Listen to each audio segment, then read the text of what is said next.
It has been 64 days and Biden has not held that solo press conference. But tomorrow, all that changes. A much anticipated solo news conference with the media. It's the longest we have waited for something like this in 100 years. A nice laugh today as Biden once again tried to blame his predecessor for this major self-inflicted wound at the southern border. So this new surge we're dealing with now started with the last administration, but it's our responsibility to deal with it humanely and to stop what's happening. Just an embarrassing talking point by now. Even the president of Mexico knows the real story. Here's his quote. Expectations were created that with the government of President Biden, there would be a better treatment of migrants. And this has caused Central American migrants and also from our country wanting to cross the border, thinking that it is easier to do so. Obviously. The big announcement today, though, after laughing off a suggested trip to the border with her signature fake laugh. Do you have plans to visit the border? Not today. But I have before, and I'm sure I will again. Yeah. She's so likable. VP Kamala Harris will now lead efforts in dealing with illegal immigration. Here is her boss today.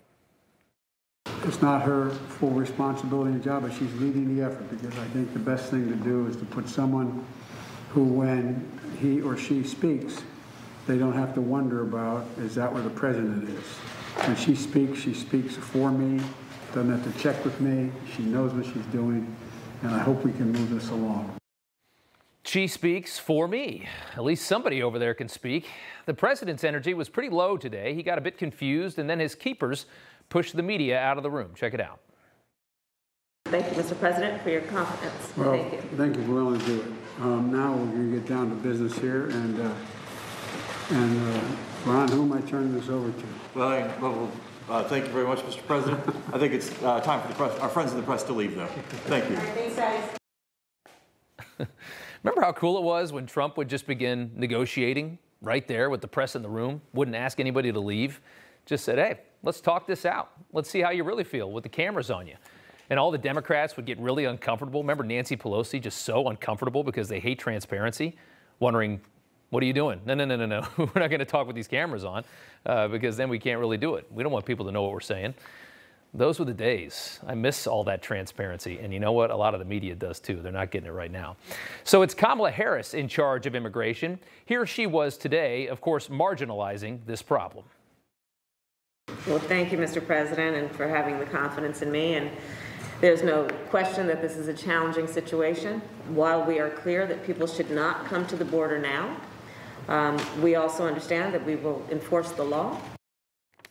We'll see how much law enforcing goes on. Of course, the vice president never shied away from blasting the Trump administration on this same issue. Listen to this from 2018. What is happening with the detention of these children, the circumstances by which they arrived, is a human rights abuse being committed by the United States government. My, how times have changed. Her administration releasing these photos of kids locked up, piled in together yesterday. The cages are plastic, but it's all the same, as you know. I wonder if this is still a human rights abuse. I guess maybe it's not now. The truth is, Harris and company may clean this mess up pretty fast, and there's a good reason to do so. They will do whatever is politically advantageous. You think they care about these kids? You think they care about these people? They don't care. Whatever's politically right, they're going to do. Right now, Democrats are realizing that this situation, though, is a loser.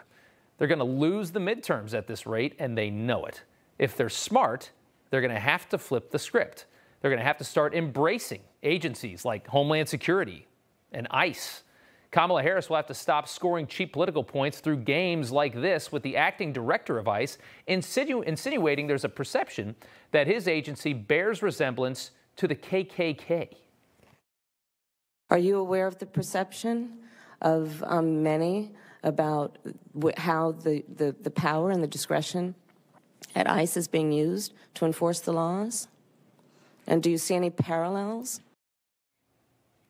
Can't make comments like that when you are the boss. Can't try to draw those parallels for political points. In the meantime, the situation on the border is deteriorating day by day. Our government is frankly overwhelmed. The AP reporting today, HHS notified Congress on Wednesday that it'll open a new 3,000-person facility in San Antonio and a 1,400-person site at the San Diego Convention Center. HHS is also opening a second site in Carrizo Springs and exploring housing teenagers at military bases in San Antonio and El Paso, Texas. This is how ridiculous this has all gotten. Look at where we're putting all of these people. And Axios reporting this today, hundreds of migrant kids with positive COVID-19 tests held in shelters. An HHS outlet, or official I should say, telling the outlet that about 300 migrant kids have COVID. 300. Is spreading a deadly disease a human rights abuse, Ms. Harris? Or is that still a challenge? I don't know.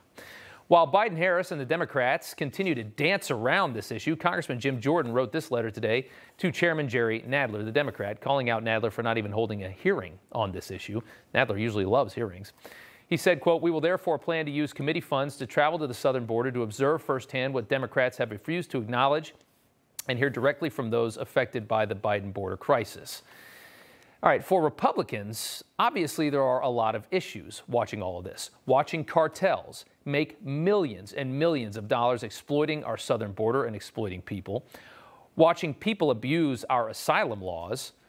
Watching COVID-crazed liberals just carelessly send COVID-positive migrants into American cities.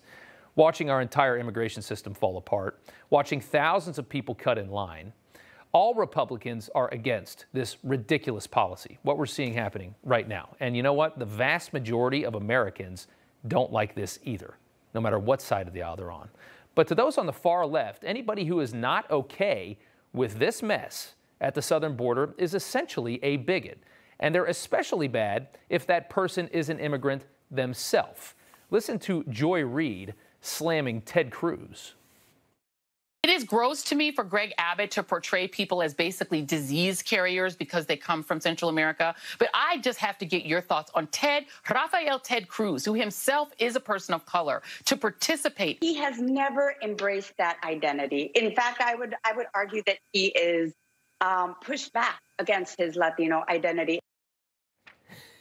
His Latino identity. These clowns. You see what they do. The identity politics on their side is just... You are Latino. You must be for open borders and illegal immigration. If you are not, then you are not really Latino. These people are out of their minds. Hey, I'm Rob Finnerty. Thanks for watching. If you enjoyed this video, please join the conversation in the comments below. Don't forget to subscribe, too. Hit the bell icon to be alerted to breaking news. And remember, there's a whole lot more on Newsmax TV, America's fastest growing cable news network. Newsmax TV, we're real news for real people.